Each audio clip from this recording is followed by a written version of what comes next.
Sud Radio Média, 10h-10h30, Valérie Expert, Gilles Gansman. Bonjour Gilles. Bonjour Valérie. Deux invités aujourd'hui, Elisabeth Quint et Jean-Mathieu Pernin, deux journalistes qui sont avec nous en quasi kaki vert aujourd'hui. Moi j'ai mis du rose pour voilà. On est ravis de vous recevoir pour cette nouvelle formule du Arte. On parle pas mode. On pourrait parce qu'Elisabeth a publié un bouquin absolument formidable, justement. Le détail qui tue. Vous êtes adorable, Valérie Expert. Je savais que je vous aimais, mais maintenant il y a une vraie raison. C'est un livre, moi j'ai trouvé absolument formidable. Merci. C'est chez Flammarion, ajoutons-le. C'est chez Flammarion et c'est ce petit précis de style de Marcel Proust à Rihanna. Donc on pourrait parler mode, effectivement. J'en reviendrai. Vous reviendrez pour en reparler. Elisabeth Quint, Jean-Mathieu Pernin, on va parler avec vous de la nouvelle formule du 19-21h sur Arte. Grand journal pour comprendre, analyser les enjeux du monde. Et évidemment, on retrouve votre table d'experts et de 28 minutes. Et on va en reparler dans un instant. Mais d'abord, c'est le zapping. Sud Radio Média, l'instant zapping. Alors comme vous êtes sur Arte à cette heure-là, je me suis dit ça serait bien de faire un tour de vos concurrents. Bien sûr. Pour voir, que vous ne regardez pas. Jamais. Pour voir si les sujets auraient pu être dans le 19-21. Vous me direz ça, on aurait pu le faire, on n'aurait pas pu le faire. Je pense que le premier, vous auriez pu le faire. Commençons par Quotidien. Il recevait le ministre Olivier Dussopt, d'ailleurs.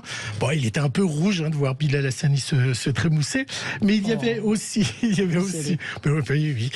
avait aussi la réaction des médias américains et des médias allemands.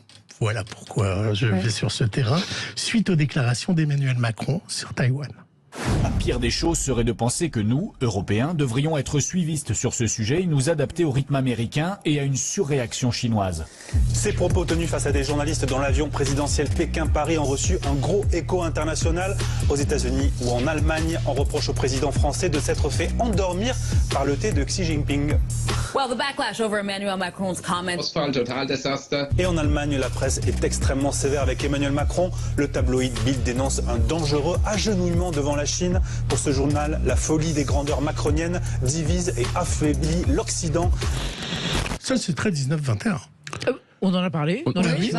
On a fait un débat dans 28 minutes autour de ce qui se passe à Taïwan, des menaces grandissantes militaires chinoises. Et effectivement, on avait deux experts qui ont évoqué le mélange d'hubris et de candeur, pour dire le moins, de la déclaration d'Emmanuel Macron, effectivement, qui renverse un peu la charge en évoquant, je veux dire, l'action des Américains et la surréaction des Chinois, comme si c'était dans ce sens-là que ça se passait. Voilà. J'ai aussi zappé dans C'est à vous, un de vos concurrents également. Alors eux, ils sont revenus sur l'affaire Quatennens, mais il y a Quatennens.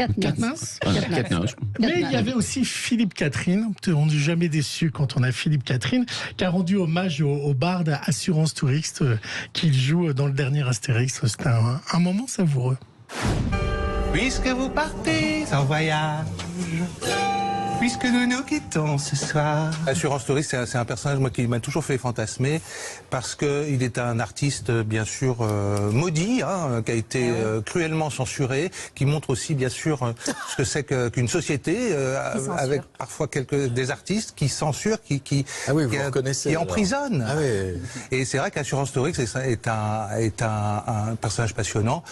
Ça serait bien d'en faire un biopic, mais à un moment donné. Son histoire, ses parents, sa sexualité, et ses chansons qu'on n'a jamais entendues. Et puis non, mais tout à fait. Moi, je pense qu'il a totalement sa place, Assurance Touriste, dans le 19-21. Vous voyez, parce qu'il vient d'en parler, justement. Nous, on parle aussi de la censure de temps en temps, et c'est important aujourd'hui de souligner que certains artistes sont censurés, notamment Assurance Touriste, depuis tellement d'années dans les aventures d'Astérix. Et puis, face à vous, l'intelligence, la finesse, dont touche pas à mon poste, ils ont leur fin limier maintenant du nouveau détective.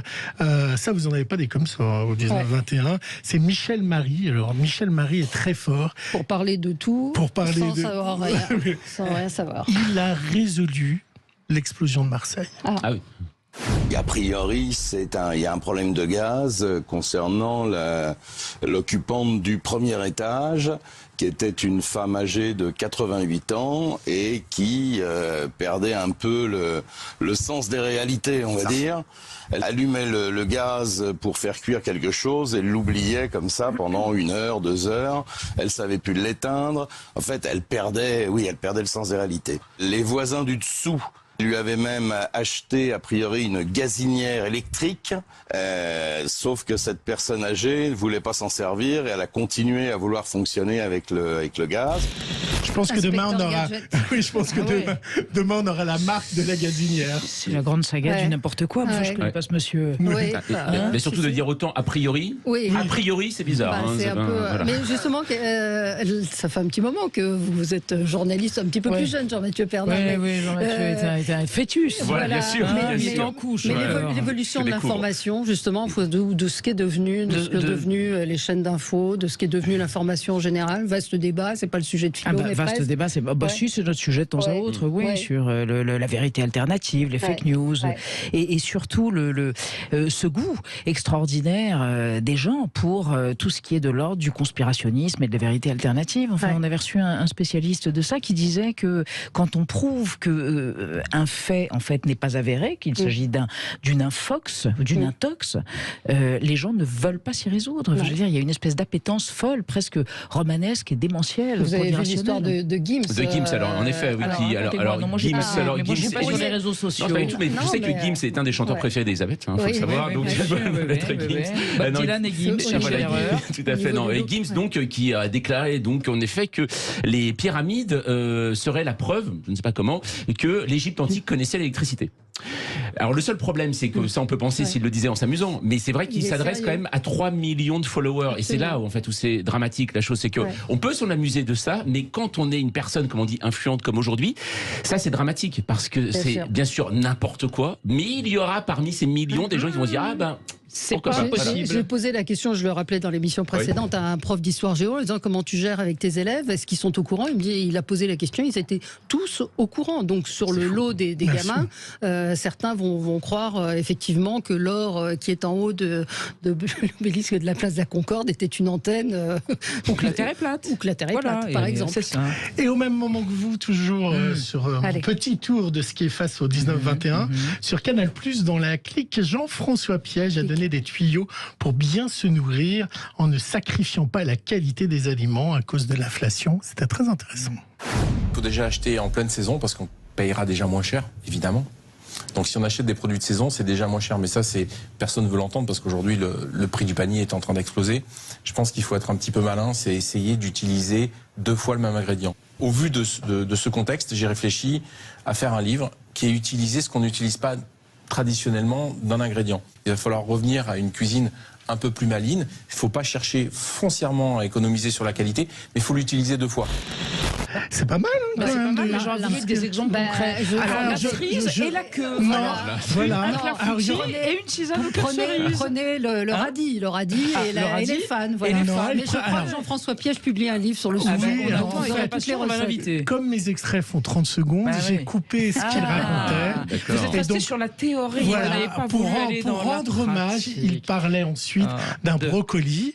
Vous pouvez faire les têtes de brocoli que vous faites revenir. Et ensuite, vous faites des lamelles avec ce qui reste des brocolis, exactement, qui fait revenir. Et donc, ça vous fait 2 plats. Et en plus, pas de gâchis alimentaire. Pas de gâchis alimentaire. C'est le but de son livre. Voilà, donc, ça aurait fait 1 minute 15. Et là, Valérie Moret, comme là, tapé sur les épaules dedans. Arte, c'est aussi la culture. Et en ce moment a lieu une exposition qui réunit l'œuvre de Basquiat et d'Andy Warhol à la Fondation Louis Vuitton. Une exposition incroyable. Et à côté, je ne sais pas si vous le savez, la Philharmonie de Paris, sonore. Basquiat Soundtrack, où vous avez pour chaque tableau les musiques qu'il écoutait quand il a peint ses tableaux. Voici par exemple une musique qu'il a beaucoup inspirée pour 2 tableaux de Dizzy Gillespie, et ça s'appelle Peanut Salt, des cacahuètes salées.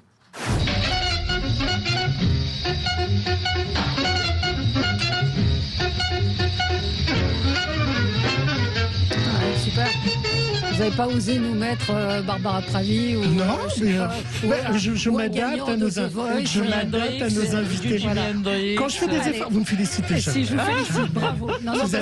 En général, j'ai droit à The Voice, donc merci. Et on se retrouve dans un instant. On va revenir sur la nouvelle formule du 19-21. Je dis on a Evangélie, je vous préviens. Sud Radio Média, les invités du jour. Les invités du jour, 2 journalistes exceptionnels, Elisabeth Quint et Jean-Mathieu Pernin. Bah, si, quand même, c'est quand même la crème de la crème. La crème de la crème, oui, non. Du lundi au vendredi, 19h à 21h, Arte refont son access. C'est comme ça que ça nous est présenté. Il y a le 28 minutes que tout le monde connaît. Depuis 2012, Elisabeth Quint. Depuis janvier 2012, absolument. Voilà. Lancé par Véronique Ella, Martine Saada et Vincent Meller. Voilà. Contre-programmation par rapport à tous les JT. Et par rapport, à tout ce qui y avait. Avec une femme à poil blanc en plus. Quel est le but de cette stratégie d'avoir une grande session de 19h à 21h Jean-Mathieu Pernin. Alors le but stratégique, il est très simple en fait, c'est de faire une bonne émission. En fait, non, tout simplement, c'est aussi véritablement, je reprends les mots d'Arte, de réchauffer véritablement et de trouver un lien sans que les émissions perdent leur identité. En fait, véritablement, c'est tout simplement de permettre aux spectateurs d'Arte d'être accueillis et de comprendre que à travers ces 5 émissions, ces 5 regards, il y aura un tour complet d'actualité, mais pas vraiment comme les autres, comme le dit Elisabeth. Je pense que 28 minutes, en effet, a marqué profondément les esprits par le succès de cette contre-programmation face normalement à des mastodontes que sont les 20h. Et le 19-21 poursuit dans cet état d'esprit pour montrer qu'une autre information est possible. Et vous faites le lien. Voilà, le lien avec d'autres infos entre chaque programme. Et donc, ça nous permet, comme ça, d'évoluer, aussi de nous amuser avec, de travailler dans un studio assez étonnant, parce que... Avec un énorme écran. Voilà, alors un écran de 9 mètres derrière moi, voilà, plein de LED. C'est une technologie qui sert, par exemple, pour des séries. C'est pour ça, alors là, je suis assez content. Je suis un peu le James Cameron de l'information maintenant, puisque ça sert pour le Mandalorian, pour Last of Us, en fait, ou dans le jeu vidéo. Alors, des décors derrière, c'est un peu comme Mandalorian, voilà, tout simplement. On affronte l'actualité, mais ça nous permet surtout d'être en immersion complètement et de plonger aussi le spectateur en immersion dans une actualité. Et dans ce cas-là, comment on choisit, comment on s'habille? Alors ça, c'est le problème. C'est le problème, parce que c'est une vraie question. C'est une vraie question. Alors en effet, on a la possibilité de travailler avec des gens qui vous proposent des vêtements. Il y a des débats de fond. Par exemple, les débats de fond portent sur quoi? Bon, les débats de fond, c'est moi je suis pas trop t-shirt, alors on me dit chemise, voilà, vous voyez, c'est assez puissant. C'est Arte aussi. Il est l'incarnation. C'est lui qui incarne entre les différents rendez-vous. Donc il y a ça commence à 19h. Regard pratique, l'art du reportage pour raconter le continent européen. Le dessous des images. Alors là, c'est Sonia De Villers qui à chaque fois va s'arrêter sur un fait. Nouveau rendez-vous. Voilà, ça c'est nouveau. Voilà, par exemple, ça peut être aussi bien, c'est pour expliquer véritablement la face cachée d'une image d'actualité ou d'une séquence vidéo. Ça peut être aussi bien, je ne sais pas, quand il y a eu en Chine, justement on en parlait tout à l'heure, quand l'ancien président chinois a été viré en direct à la télévision depuis la tribune, ou par exemple, ça peut être aussi... hier, ça. Exactement, ou ça peut être aussi la danse de mercredi, vous savez, cette série produite par Tim Burton. C'est une danse qui a été virale sur les réseaux sociaux, et en fait, la Sonia De Villers va expliquer comment la viralité arrive et pourquoi finalement que la viralité en matière de danse n'est surtout pas nouveau, en fait, que ça a toujours existé. Et ça, on le voit. Donc ça peut être aussi bien de l'actualité que de la pop culture. Vérité, c'est très large comme rendez-vous. Il y a ensuite un journal, un JT, conçu par la rédaction franco-allemande. Et puis on arrive aux 28 minutes. Et le JT qui a une particularité par rapport aux autres JT. Le JT d'Arte très international, le prisme européen international. Absolument. Ce qui n'est pas toujours le cas des JT sur les chaînes majeures qui démarrent essentiellement avec la météo, les faits divers. Et là, c'est pas le cas du JT d'Arte. Comment vous expliquez le succès de la longévité du 28 minutes? Parce que c'est très pointu et particulier. Alors, c'est pointu et en même temps accueillant. Oui. Les invités de la première partie sont des gens que vous ne voyez pas ailleurs. Hier, par exemple, on a reçu un type extraordinaire, un sociologue, Julien Damon, qui se consacre, alors qui travaille depuis une vingtaine d'années sur un champ très précis, celui des sans-abri, des SDF, mais là, qui publie un bouquin aux presses de Sciences Po sur l'histoire des toilettes publiques. Les petits coins, les commodités. C'est un livre génial, extrêmement drôle, qui vous raconte toute l'histoire anthropologique, culturelle, sociale de ça à travers travers les siècles. Ça a démarré en Mésopotamie il y a 5000 ans jusqu'à aujourd'hui. Pourquoi il y a de moins en moins de toilettes publiques? Qu'est-ce que ça veut dire? La symbolique, le pur, l'impur. Et le mec le raconte avec une allégresse, une alacrité. Bon voilà, on reçoit des gens comme ça. Donc vous les voyez pas ailleurs. Des gens qui viennent témoigner de leurs conditions humaines et puis des débats avec du temps pour débattre. 20 minutes, c'est pas rien. Pas entrecoupé par de la publicité aussi. C'est aussi un facteur peut-être de longévité. Et puis une équipe, une bande qui est là et qui s'entend bien. Complice, mais pas connivente. Sans connivence, mais avec complicité. Un ton, enfin voilà, en même temps, c'est pas à moi de dire, c'est à vous de nous dire. Qu'est-ce que vous pensez des reproches qu'on fait aux journalistes? Lesquels? Beaucoup. On en fait tant des reproches aux journalistes. Lesquels? D'être dans l'entre-soi, d'être hors sol, de ne pas savoir de quoi il parle. D'être sous la coupe de Macron, de ne pas être libre. D'être sous la coupe de Macron. Alors, nous, à Arte, on ne se sent pas du tout concerné par cette insinuation ou ce soupçon-là. Vous, ce qu'on vous reproche, c'est quoi? C'est un peu de l'entre-soi? C'est d'être un peu trop élitiste? Non, on pourrait nous reprocher éventuellement soit d'être trop élitiste, soit d'être trop internationaux. Donc on essaye effectivement de faire des débats régulièrement sur des sujets qui concernent, que ce soit le pouvoir d'achat, que ce soit... Hier, il y avait un magnifique sujet sur le tuning. Il y avait un sujet formidable par Alex Valpé sur le tuning, voilà, remis au goût du jour. Mais oui, voilà. Alors j'ai écarquillé des grands yeux parce que je ne savais pas de quoi il s'agissait. Absolument. Donc j'assumais ma nullité quant au sujet du tuning. Qu'est-ce qu'on pourrait donc reprocher? Vous n'avez pas des néons sous votre voiture? Non, mais j'y pense. J'y songe sur mon vélo. Est-ce qu'il y a une coordination? Puis après, il faut évidemment parler d'Émilie Aubry avec le dessous des cartes qui vient juste après.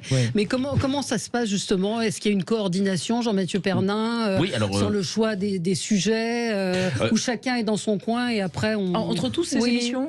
Non. Chacun agit de manière... L'éditorial est strictement autonome pour chacun de ses modules, chacune de ses émissions. Voilà. Et après, on fait une sauce, on va dire. C'est le mython Pernin le maître qui saucier. Incarne et qui crée du liant et qui montre à quel point ces émissions sont complémentaires, effectivement. Complémentaires et font sens, en fait, véritablement pour habiter et pour comprendre aujourd'hui le monde. On essaie de donner un maximum de clés.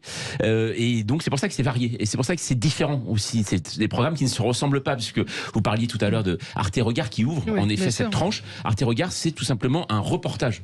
Voilà, un reportage de 20 minutes. Alors on peut se dire, oh là, un reportage de 20 minutes, ça va être lourd, ça va être long. Et ben non, en fait, vous vous rendez compte que on comprend beaucoup de choses grâce à un reportage où il n'y a pas forcément une voix off. Donc ça veut dire que c'est nous-mêmes qui interprétons. C'est ça qui est intéressant dedans. Et chacun apporte son propos et sa personnalité surtout. Oui, sur le 28 minutes, vous êtes...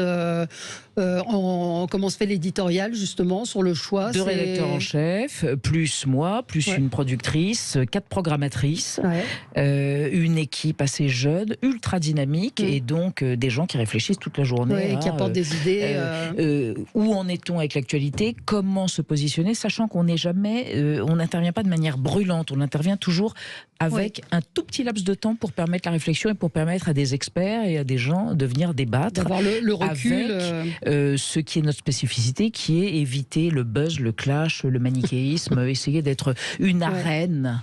Mais c'est pas une arène, mais plutôt une forme d'agora. Et c'est possible aujourd'hui d'éviter le... Enfin, vous le faites, c'est parfaitement possible. Je pense que c'est vraiment possible. C'est vraiment... il suffit de créer comme ça des paramètres et de mettre des barrières et des garde-fous éthiques et on y arrive très très bien. Donc tout le monde pourrait le faire. Pour moi, Elisabeth Quint, c'était le cinéma sur Paris Première. Vous étiez Madame Cinéma, et puis y compris à la radio. Ça vous manque pas, le cinéma? C'est bientôt le Festival de Cannes. Critique de critiquer les films. Sur un bouton sensible. C'est vrai. On reçoit une actrice merveilleuse ce soir, Noémie Merlan. Oui, très bien. Qui est dans Le Dernier Téchiné et qui était formidable face à Kate Blanchett dans Tar. Et puis dans L'Innocent de Louis Garrel.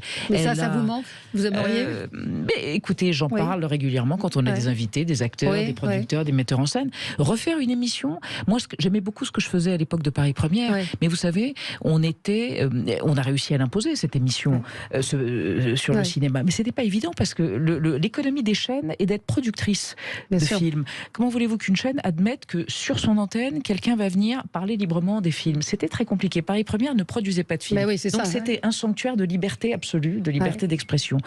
Aujourd'hui, c'est impossible. Il n'y a plus d'ailleurs de magazine de cinéma. Si, il y en a un sur France 2. Il y a Pierre Lescure le dimanche soir en deuxième partie de soirée. J'aime beaucoup Pierre Lescure. Je n'ai pas la télé, donc j'ai pas vu ce qu'il faisait, mais je suis pas sûre qu'il y ait une vraie dimension critique. Je pense que c'est plus montrer qui fait quoi dans le monde. Mais la critique de cinéma, de toute façon, le biotope idéal de la critique de cinéma, c'est l'écrit, non ? Avoir le temps de lire une critique, d'être d'accord, pas d'accord, lire des revues spécialisées, c'est pas la télé. Et vous n'avez pas la télé ? Non. À vrai dire, j'ai un écran foireux qui est grand comme ça, c'est-à-dire une boîte à chaussures avec une antenne un cintre plié. Je regarde pas la télé, madame. Je lis des livres. Je les achète en Blu-ray. 20 ans après, j'ai découvert The Wire il y a 2 ans. Ah, c'est bien. Jean-Mathieu Bernard, vous avez jamais vu Danser avec les stars ou The Voice ? Non. Alors, je regrette. Jamais. Je pourrais les danser, vous me direz. Moi, moi, je regarde. Je regarde la télévision parce que je trouve que c'est important de savoir aussi comment ça se passe. Après, c'est vrai que The Voice, pas du tout. Les émissions de cuisine, un peu, oui, pourquoi pas. Mais non, voilà, parce que je suis assez fasciné par certains programmes. Et puis, attends, il faut rajouter un truc. Moi, je regarde sur Arte les programmes parce que la plateforme. Non, mais c'est pas ça. Mais l'accessibilité de la plateforme d'Arte, vous arrivez, vous regardez ce que vous voulez. C'est génial. Il n'y a pas de verrou, il n'y a pas de mot de passe, il n'y a pas de login, il n'y a pas tout ça. Belle promo pour Arte, mais avec des séries formidables en ce moment et des documentaires. Et ben voilà, on vous retrouve donc du lundi au jeudi, vendredi, samedi, c'est votre camarade Renaud Dely et puis Jean-Mathieu Pernin aux commandes. 19h, 21h. Tout de suite, c'est Jean-Jacques Bourdin.